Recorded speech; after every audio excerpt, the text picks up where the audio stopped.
Assalamualaikum warahmatullahi wabarakatuh. Yang Muhammad Datuk Yang Dipertua, Alhamdulillah, syukur pada Allah Subhanahu wa taala saya diberi kesempatan untuk sama-sama membahas mengenai belanjawan pada tahun ini. Saya juga mengucap takziah kepada rakan-rakan kita yang ditimpa musibah banjir di negeri Johor Darul Ta'zim, dan kita doakan mudah-mudahan mereka tabah dan sabar menghadapi ujian Allah Subhanahu wa taala. Saya ingin mengucapkan setinggi penghargaan dan terima kasih kepada Yang Amat Berhormat Tambun yang telah menyediakan sebuah belanjawan untuk negara. Saya berharap belanjawan pada tahun ini mampu membantu golongan-golongan miskin yang rata-ratanya adalah golongan B40, terutama sekali di kawasan Baling dan negeri Kedah. Walaupun ramai yang menyambut pembentangan ini dengan rasa sayu dan sedih. Tuan Yang Dipertua, saya hanya mengambil untuk mengutarakan masalah yang dihadapi oleh penduduk di kawasan saya, iaitu kawasan Baling. Asas hasil negara masih sama. Namun belanjawan pada tahun ini dilihat tidak banyak membantu golongan penoreh getah. Harga getah mesti rendah dan tidak mampu untuk menaik taraf hidup golongan penoreh yang rata-ratanya adalah orang kampung yang berada di luar bandar dan pendalaman.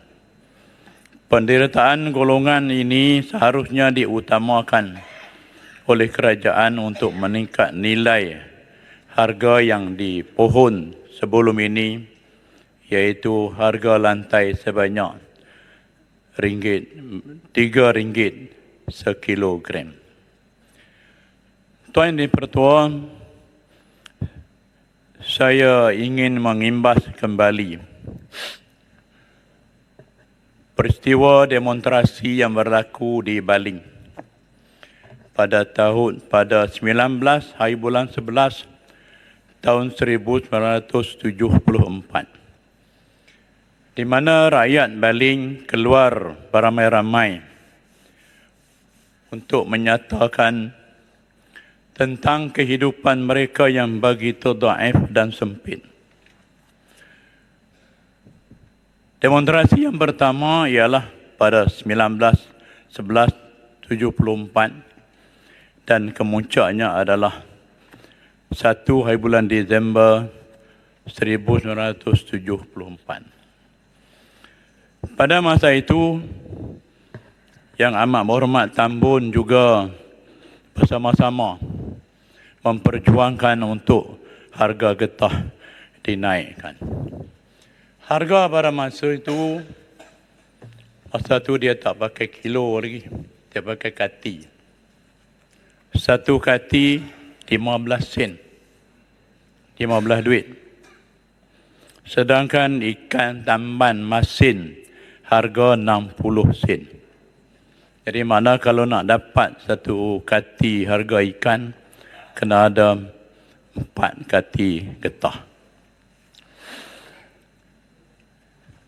Ada di kalangan rakyat Baling yang makan ubi kayu, masuk ke bukit, cari gadung dan sebagainya.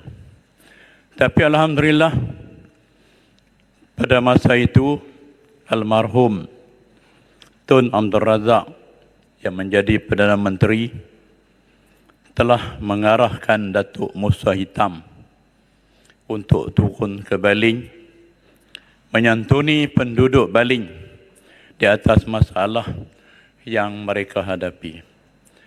Alhamdulillah, Selepas sehari, maka kerajaan telah mengumumkan harga getah dinaikkan serta-merta.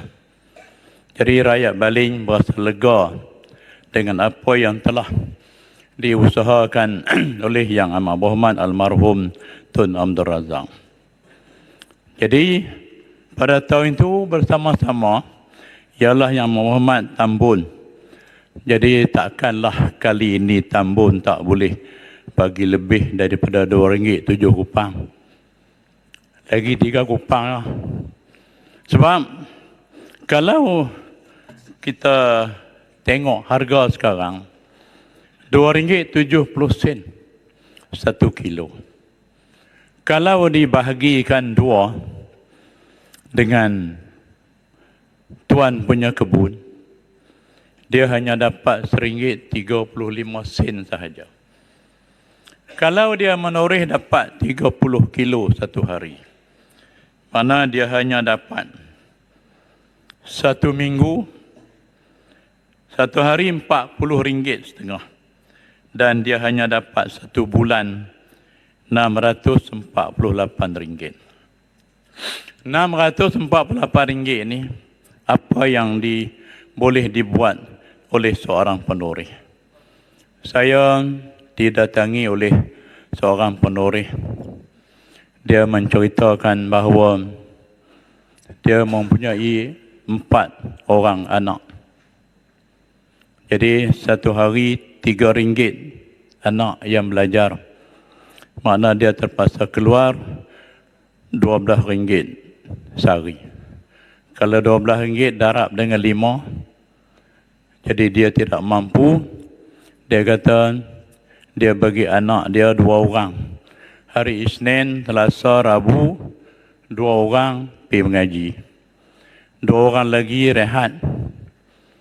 Dan Rabu dan Khamis, 2 orang lagi pergi mengaji, yang hak 3 lagi direhatkan.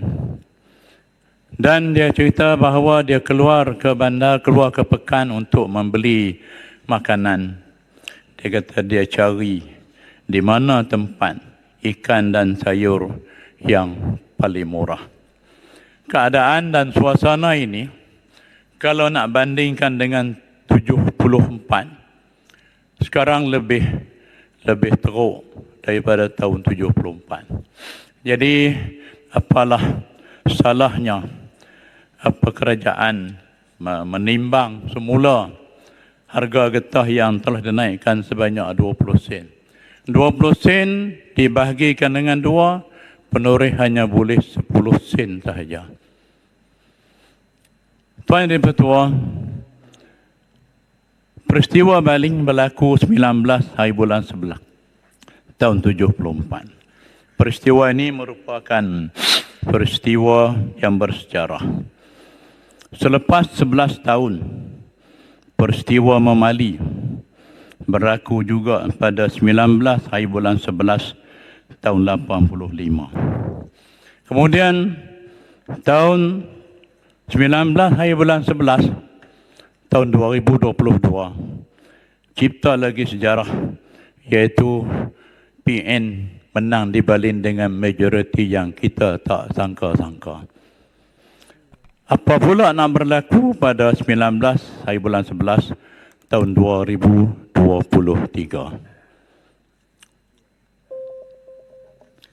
Tuan Jadi Pertua, yang kedua yang saya ingin bangkitkan ialah berlakunya banjir pada tahun lepas memberi kesan yang begitu banyak dari segi harta, benda, nyawa dan sebagainya. Banyak jambatan atau titi-titi yang runtuh sampai hari ini pun masih belum dibaiki. Ada 17 jambatan, 17 titi yang runtuh. Yang paling besar kali ialah titi di Padang Cina, Kampung Padang Cina, yang menjadi laluan utama. Ini runtuh sebelum daripada banjir itu. Jadi saya harap kerajaan perlu mengambil tindakan segera kerana ada di kalangan rakyat Baling yang tebang pokok nyo, pokok kelapa, usung bawa pergi buat titi sementara untuk mereka lalu untuk kerja dan anak-anak ke sekolah. Amat menyedihkan. Dan yang seterusnya ialah Baling, minta lebih sikit lah. Baling mempunyai seluas 1,530 km persegi. Jumlah penduduknya 156,000. Balai Bomba hanya ada satu. Kalau nak dikira daripada Tanjung Pari sampai ke Sedim, hampir boleh jamak sembahyang. Balai Polis ada satu. Bila berlaku musibah, kebakaran banjir, bukan Balai Polis, Balai Bomba. Jadi anggota menghadapi masalah yang cukup banyak. Jadi kadang-kadang kebakaran tak dapat diselamatkan. Oleh itu, saya memohon kepada kerajaan supaya menambahkan satu lagi Balai Bomba di Baling untuk tugas-tugas yang dihadapi oleh pegawai-pegawai bomba. Dan yang tiga ialah Balai Polis. Balai Polis Baling okey, tapi Balai Polis Mukim. Saya rasa Balai Polis Kupang tu dibina sejak merdeka lagi. Sampailah saya pergi ziarah tengok tempat mereka duk bertugas, begitu sempit dan tak ada ruang untuk mereka berehat dan sebagainya.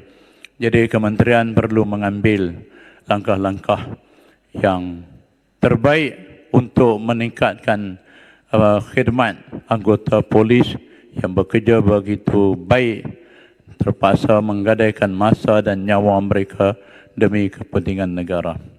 Sekadar itu, Assalamualaikum warahmatullahi wabarakatuh. Waalaikumsalam warahmatullahi wabarakatuh.